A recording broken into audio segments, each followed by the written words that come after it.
eo amin'ny tontolon'ny fandrarana indray kosa azy no tanterahina tamin'ny fahasivy folo ka hatramin'ny faraika amby roapolo ny volana novambra lasa teo tany Moroni tany Comore ny andiany faharoa ao anatin'ny fivorimbe izay nokarakarainy tambazotra entreprendre au féminin océan Indien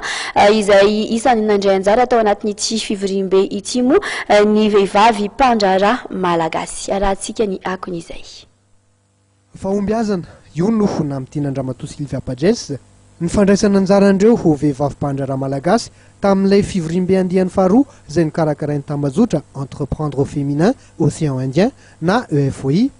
izay nitotosaina tamin'ny 7 ka hatramin'ny 20 novambra lasa teo tany Moroni any Comore natolotra tamin'ny mpanao gazety koa ny vokatra azo taorian'ny izany etsikara toekareny izany tetsy amin'ny lasity grille Tsivandry nisongadina tokoa ny malagasy izay nahitana délégation matanjaka misy 720 izay nanapa-kiady mahomby tokoa araka ny fijoroana vavolombelona nataon'ity mpandrara vehivavy misahana ny sehatry ny loha menaka ity tamin'ity deuxième forum ity any tena nahitanay zavatra goavana zany hoe le tamin'ny herintaona zany karazan'ny fisafosafona hijerena ny lalana tokony aleha fa ty deuxième forum ity dia tena nafahanay niditra lalina kokoa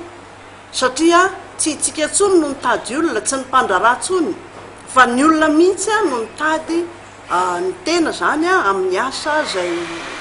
mety miintéressé azy isorana koa n'Andriamanitra moa fa be dia be zany ny karazana activité zay nentina tany tany Comore dia fifaliana no miainanay satria na ny tanàna maitso mavana tsara tarehibe mi-encouragé anay zany anatanteraka le asa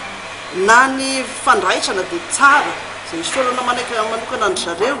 ary indrindra ny fitiavana teaka ny traikefatsika ary malagasy ny tena tian'ireo indrindra raha tena nijerena zany dia ny fomba fiasan'ny tsika gasy tena andedaviny zareo isan'ny tanjona napetraky ny EFOI ny fandanjany sehatra ara-toekarena sy ny sosialy ary ny vehivavy no apetraka aloha alarana amin'izany